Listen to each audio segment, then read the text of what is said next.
So let's go to the lines and get that phone. Good morning. You're on Ask the Pro with Dr. Ken Curbs. You are on. Good morning. Good morning. Yeah. Well, a month ago, my brother's mother-in-law passed away. She was in her 80s, and they did a number of tests for, of course, coronavirus. They didn't find anything. Yeah. And then about 2 weeks later, a relative of mine passed away. He was in his 90s, congestive heart failure.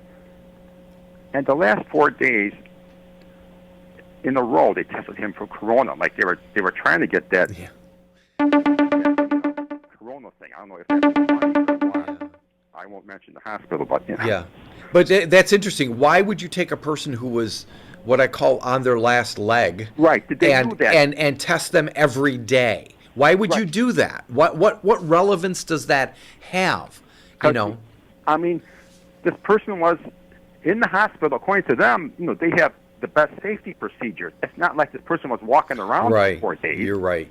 I mean, and the person that he was exposed to would be the people that take the precautions. Yeah.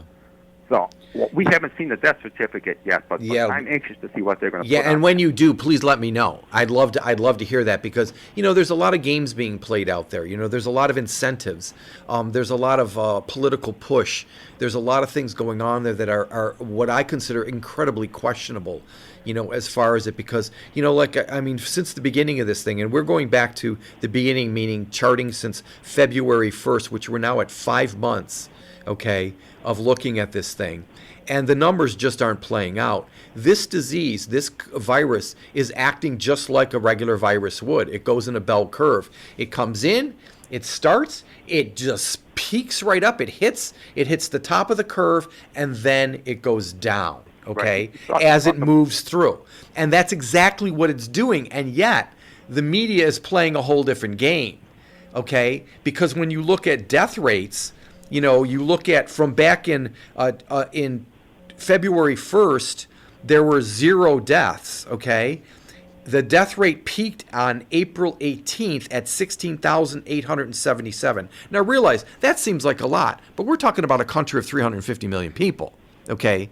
So that really isn't even clinically significant for a country of 350 million.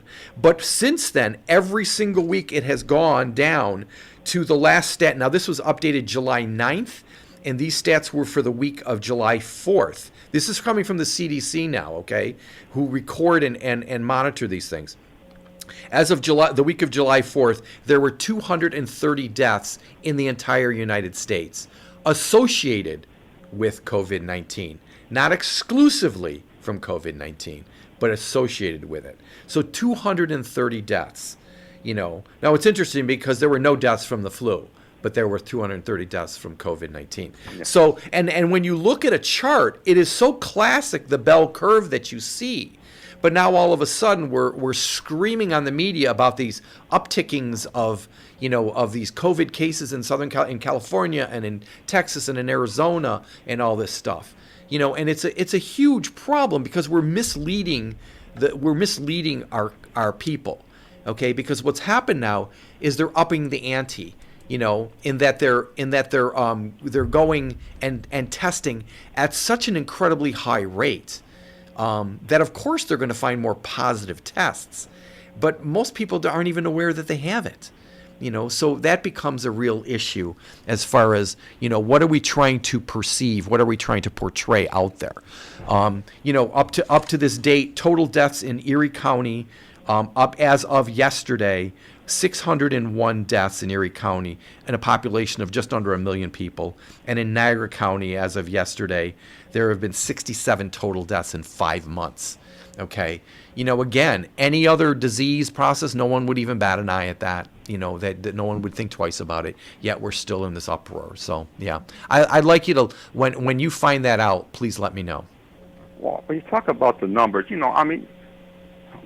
why do this to the poor man in a hospital? Absolutely. Testing once, but not 4 days in a row. Right, because they're trying to prove something. Right. Worth that much to the hospital? Yeah. Well, it is worth a lot more to the hospital because COVID deaths. When you put that COVID death CPT code on there, you are reimbursed at a higher rate. And so, I almost wish the federal government wouldn't do that. Maybe they wouldn't. Yeah. Well, that's But when you talk the numbers now, I have a question that no one. I've tried this research on the computer. I can't find the answer, and no one seems to know this. Like recently, at the area hospital. Okay, this first man was released. Was a man or woman? I don't. Well, that doesn't make a difference. It's after 101 days of the coronavirus, right? Yeah. They're on a ventilator. Now, you can't get out of the hospital unless you get 2 negative tests. Yep. Well, if this person was in 101 days, how many times was he or she tested for corona? Yeah. And I'll tell you something. If They may have been tested 20 times. Does that mean this goes on the record as 20 positive? Absolutely. For one person? Absolutely. And the thing is, the problem is, and the thing is that you're also getting situations where people that are being tested, and let's say they're tested positive for the coronavirus, and then they're tested for the antibodies, and they have a positive test for both. Those are counted as 2. So that's why we're getting this incredibly false narrative. So it'll be interesting to see when we look retrospectively back at this, when the accurate numbers come in, when they really analyze the data the way it should be. It's going to be a very different scenario. When you see that on TV, you see that, like in Florida and Texas, the people are waiting hours to get tested. Well, most of these are young people now, asymptomatic. Right. So first of all, why in the world? All the figures. That's why they're going up so high. Right. Exactly. But why in the world are we even testing people that aren't symptomatic? Do you go out and get tested every week to see if you have a cold when you don't have a cold? Do you go out and get tested for strep throat every week if you don't have strep throat? Do you get tested for staphylococcus infections every week because you don't have staphylococcus infections? What in the world are we testing all these people that are not symptomatic? It doesn't make sense. Does money drive it? Just like, Of course it does. That's the thing with the medical thing. They want you to test this, that, and everything. Yeah, I know. Without any symptoms even. Right, exactly. I know. And thank you very much for your call. Appreciate it. Thank you. I always appreciate your calls. Thank you. Yeah, let's go ahead and we got a line up here. Good morning. You're on Ask the Pro with Dr. Ken Curbs. You are on. Hey, Ken. Good morning. It also doesn't make sense to quarantine people that are healthy, by the way. To what? Test people that also, you name another disease where you're quarantined if you don't have it. Right. Exactly. It's absurd. It is, Yeah. Yes. Okay, that's what I wanted to say. I want to ask you about was, what are your thoughts on a second wave happening? You know what? This is the game we're playing. Okay, this is a game. This whole first wave, second wave.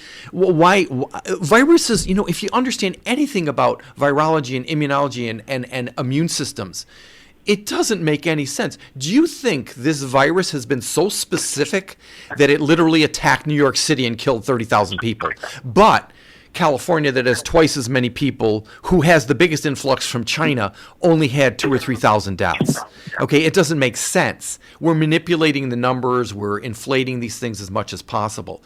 So this wave, when if you look at the bell curve on this thing, there's no second wave. It's literally dying out right now. As a matter of fact, the CDC is already coming out with saying that it really doesn't even qualify as a pandemic anymore, because of what's happening right now. So the second wave, the only thing the second wave is being created by is a politically driven motive. It is not, this is such a game, To me, it seems like Cuomo inflated the numbers in the beginning. Absolutely, so still is. Like even lower. Yeah. And, you say, oh, we've got all these deaths and all these positives, and there weren't really that many, and he knew it. Most of them were in the nursing home when he killed everybody. Right. But so then, when your numbers drop to a normal rate, it looks like you've dropped by 500%. Yep. Because you had all those ridiculous positives. Well, you saw it. I literally saw it on the television in the early stage of this thing. All of a sudden, they added 3,700 new deaths of people that were untested in any way, but we're going to count them anyway because we just assume they've got it. But they put that in the numbers, okay? So now that's just plain lying. That's not, they always sit there and go like, look at the science. It's like, that's so unscientific that you're not even doing that. And you're absolutely right. It's wrong. It's inaccurate. There is no way a virus is going to be that specific that it's going to attack New York City. What's interesting is that when you look on the CDC website, when they track deaths by every state, New York is the only state that has two stats. It has New York State stats and it has New York City stats. Okay. So and that's quite different because the current ones are 11,004 in New York and 20,328 in New York City. Okay, so why are we isolating New York City? As far as their own separate stat, and we're comparing them to the other states, and yet one city has more deaths than any other state in the entire country. It doesn't make sense unless we have an agenda. It also helps your agenda when your brother works for a national news organization, can interview you once a week about it. Right, of course. But let's not go there because that would be stepping on too many toes, right? It's ridiculous. I know how in bed they are with each other. Yep. I agree with 90% of most of what you're saying. So I know. Hopefully, and it'll and every once in a while, when you stick your finger outside the bubble, you're all good. So. Stop it, Ken. Stop it. Yes. For the most part, we agree on a lot, but there's just certain little things. But that's okay. Listen, I haven't gotten it yet. I'm good. There you go. That's what makes us unique. So it's so good talking to you. You take care. Thank you very much. I haven't gotten it. I'm inside, and I haven't gotten it. So who's right? There you go. All right. Yeah. All right, Sam. Thanks. Yeah, that's an interesting example. So that's interesting because he is a person who has isolated himself. I am a person who has in no way isolated myself, and has fully exposed myself in every aspect of my life and have never been concerned about this because I understand how my system works. I understand how strong my immune system is, and I take a lot of precautions as far as my health goes. When I was in school, I was a mech tech student, so I didn't have to take sciences, so I'm paying for it now when I'm on your show trying to figure things out. I have read where this virus, once you try to attack the virus, it mutates into something different. Well, doesn't this happen all the time with all the viruses? It's called nature. Okay, it's called nature. This is why this whole thing about we're never going to be able to fully open until we have a vaccine, really, by the time we have a vaccine, this will have already been mutated. So why in the world are we pushing that agenda? We're pushing that agenda because obviously there's certain people that are tied into the patents for the vaccine, and there is a worldwide agenda for mass vaccination.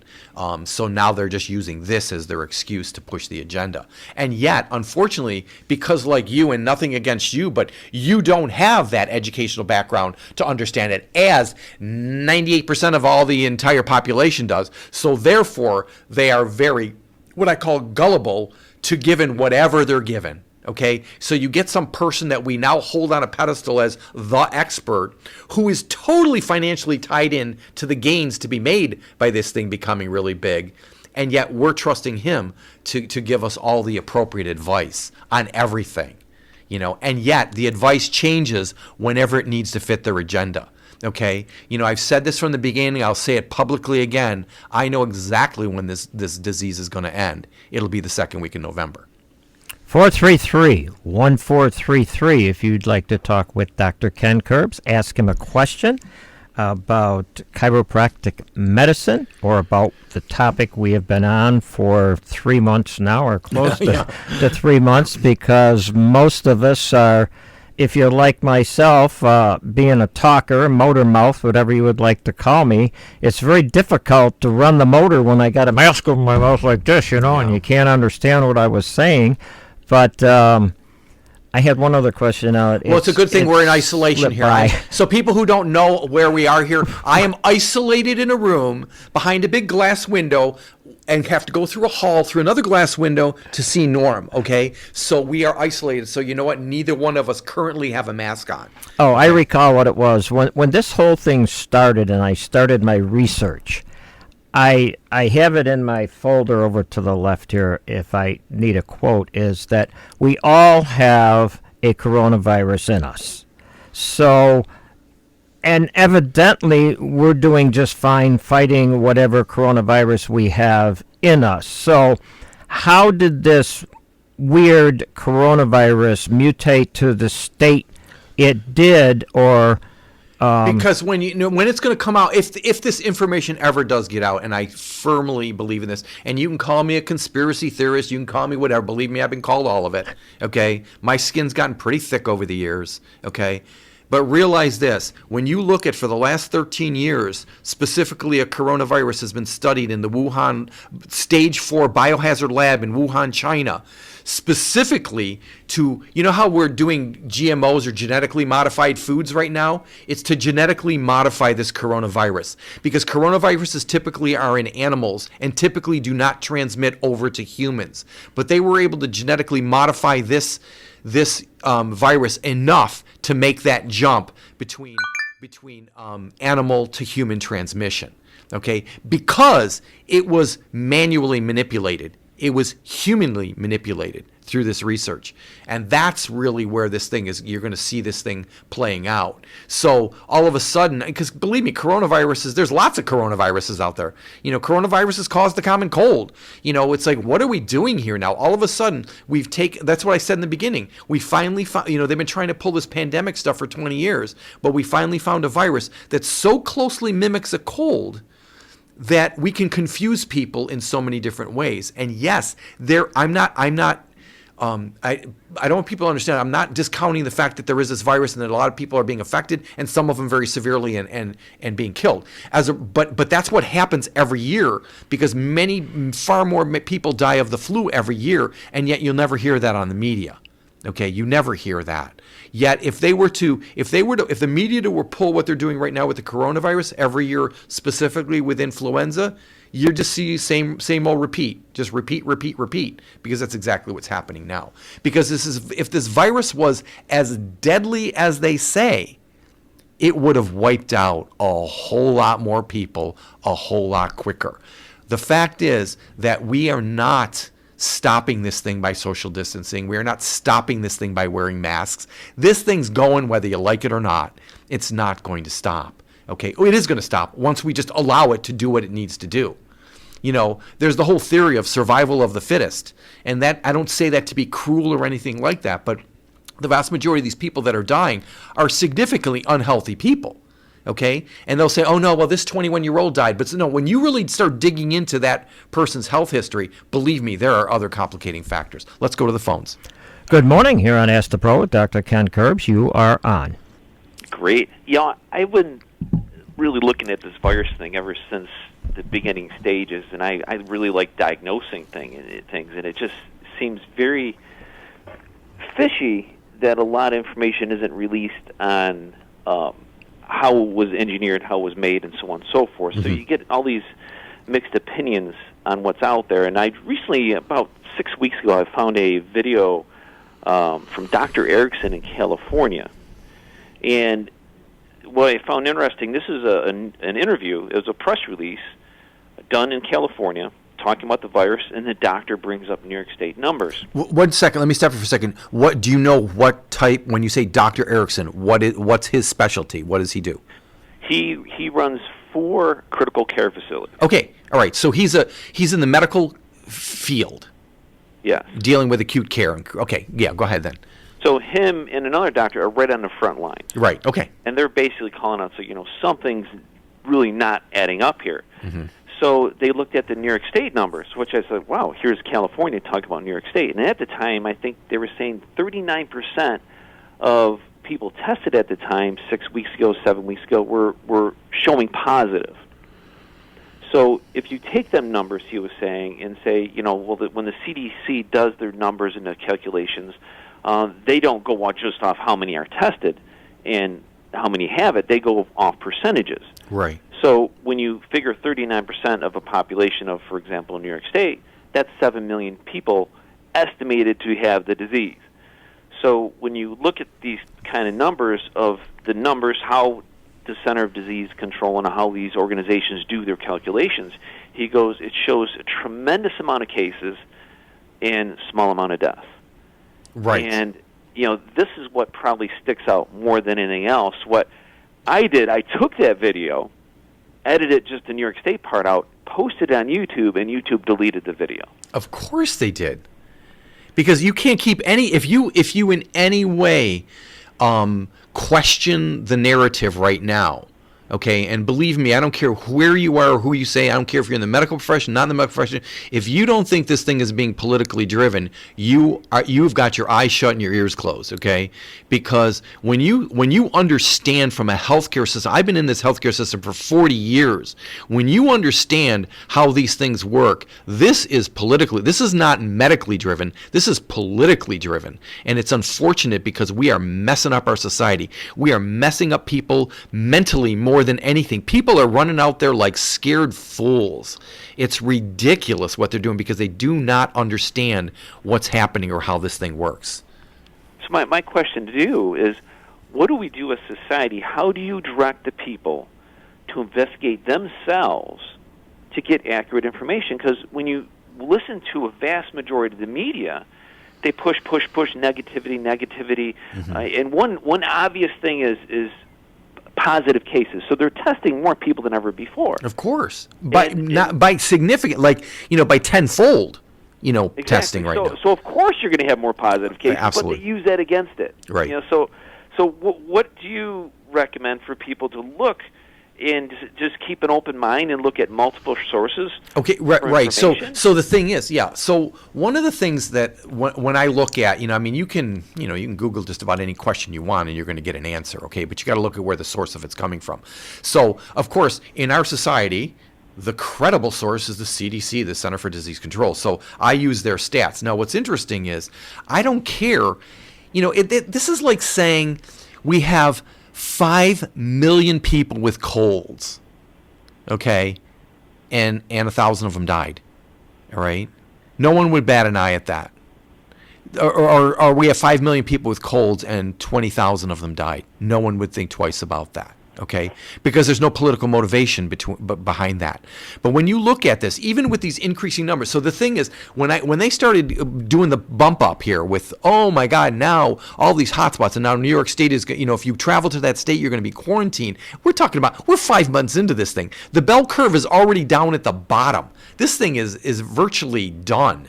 Okay, from a real threat standpoint, okay? And so you go ahead and look at the death rates. When they peaked out at 16,877 the week of April 18th, and the week of July 4th, they're at 230 out of 35 million people, okay? And you look at the stats from the CDC from day one over the last 5 months, and it just holds true as everything does, the science showing that whole bell curve. It comes in, it escalates, it levels off, and it goes down. And it went down very fast. It went up fast, and it went down fast. It really escalated about March 21st when it finally hit up to 560 deaths, and then it went up to 3,000, 9,000, 15,000, 16,000 in the next consecutive weeks. And then it dropped to 15, 12, 10, 8, 6, 5, 4, 3, 2, down to under 1,000, and then last week 230. So just look at those stats, and yet the media is going like, oh my God, we got this upsurge, we got this uptick, and now it's going to hit. You think this disease was so smart, this virus was so smart, that it first went through and it wiped out all the old people, and now it's coming back and now it's hitting all the young people. That's garbage. It doesn't work that way. It's not that selective that it's going to go out and do that stuff. And it's like all those young kids who went to bars and beaches. Give me a break. When I explain to people out there, and I came down with a really bad bug beginning of February. Before this was publicly put out there, so. What's that? Well, before the media hype of the coronavirus, yeah, exactly. You were saying. Yeah, so, exactly. Terrible fever, Yep. A lot of fluid built up in my lungs. Called my doctor once I found out the COVID thing. I was already better and clearing up, but I still had the fluid in my lungs, and my doctor saying, Dave, I think a lot of people already had this already. Yeah. And, so that leads to, okay, how long has it been really going on out there? Then, it's when they started doing the distancing, you look at all the registered people working at Walmart and Tops and everything, they weren't wearing masks. They had no sanitizer. They, had no shields up. So during that time of infection that could have been the worst ever, there is very few cases that actually got all of Niagara County in 5 months, 67 deaths associated with, and virtually every one of them were old people who had all kinds of complicating factors. So 67 deaths out of 250,000 people. All right, so that alone should tell you, Okay, so is Niagara County so unique that we escaped the virus? Heck no. You're not escaping this thing, because when it goes, you have no control.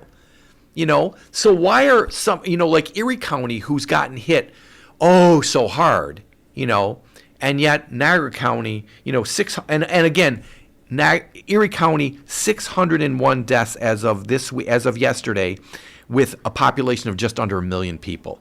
Okay, statistically, that's not significant. I apologize, Dave. We have a new phone box, and I forgot to lock Dave in, so Dave is gone. If you have more to talk about, call us back, please. We have another call coming in. Okay. And we have a new phone box, Dr. Curbs, and I forgot to push the button twice. Great. That's okay. He'll be calling back. Yep. He's good. We'll get our next call. Good morning. You're on Ask the Pro with Dr. Ken Curbs. You are on. Good morning. Good morning. I have to ask a question because I didn't think I was imagining things, but it wasn't that long ago where I was hearing that very young children were being affected by this, and this was one of their new concerns, and they were showing these very small children in very poor conditions on the news, and then where did that go? Because I have heard nothing for weeks. Well, now but they couldn't find enough cases. Okay, so the thing is, again, I call that, let's bring it to the surface. Let's pick a kid who is in a pretty compromised situation, and now we spread the fear amongst parents, saying, "Oh my God, keep your kid in. Don't let your kid go near anything." And yet, all of a sudden, that wasn't playing out, so it just disappeared. You don't hear anything about that. Lasted about a week or two, and then it all disappeared. Like I said, they have manipulated this virus to fit whatever political agenda they need to fit for the particular week to prolong this thing as long as they possibly can. So. Well, I'll tell you, he talked to a lot of people, and more people are coming up to me because I don't often tell people how I feel for lack of whatever you want to say. I don't like to get into it. I have my own views. Right. Time will tell. But people have been coming up to me, including my UPS driver, who I don't even talk to, and he's like, "You see what's going on, right?" And then he talks about what he believes, and I'm like, I'm glad I'm not the only one, but I say that just yesterday to another lady that cuts my hair. I haven't talked to her in a half a year, and everybody's saying the same thing. Eyes are opening because they can't keep lying. They trip themselves up. Right. Thank you very much for your comments. Absolutely. Thank you. Thank you. We have another call coming in. You can fool some of the people some of the time, but you can't fool all the people all the time. So. Good morning. You're on Ask the Pro with Dr. Ken Curbs. Go ahead. You are on.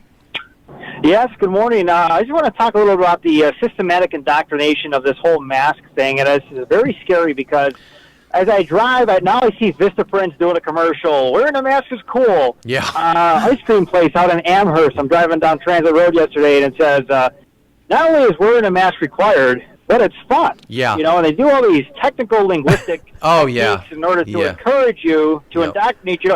See, the thing is, people live on fear. It's like when an impending snowstorm's going to come, everybody goes and clears out the shelves. Yeah. Or when Trump was going to be elected, they were predicting a recession. They were predicting the world economy was going to collapse. Right. People, and it's only the one half the people who believe this is happening are the ones that can feel I know 20 people. Really? I don't know anybody who's infected. Why is it that you're on one side of the political spectrum and I'm on the other, and I don't know anybody, but you know all these people? Right. I actually know people who work in the hospitals, who are on the front lines, who worked at St. Joseph's in the COVID unit. Right. And, you've probably seen that story about the girl in New York City who was a nurse and saying, why are we saying these people have COVID when their test results are showing negative? Right. Average age of a fatality in New York City was 83, and the average life expectancy is 82. Yep. What are we talking about here? Yep. This is just only a way, and it's been talked about. Bill Maher said it. We need to crash the economy. Cortez has said, let's keep this shutdown going until the election. This is all the big thing that nobody wants to talk about, because they feel like they're doing something. I'm important. I'm wearing a mask. I'm a hero. I'm contributing. And to be honest with you, it says right on the label, these will not prevent the spread of coronavirus or COVID-19. Right, and we still keep doing it. But you know what? And believe me, you are talking to the choir here, okay? And yet this is the thing. You know what? All that indoctrination, it works. Look what's going on out there. People will attack you. I mean, other citizens will attack you if you don't comply, because we're not, you're not doing, quote, your part. There is no reason unless you are sick. If you're sick, you know what? Stay at home. If you go out and you're sick, wear a mask. Wear 2 masks. Don't go out. But if you are healthy... I want people to wear a mask, and I'll tell you why. Because in 3 months now, I want to identify the idiot at the store that says, that's an idiot. I want to not talk to that guy. Yeah. Let people wear masks from now on, because I think it would be great, but let's not make it a law.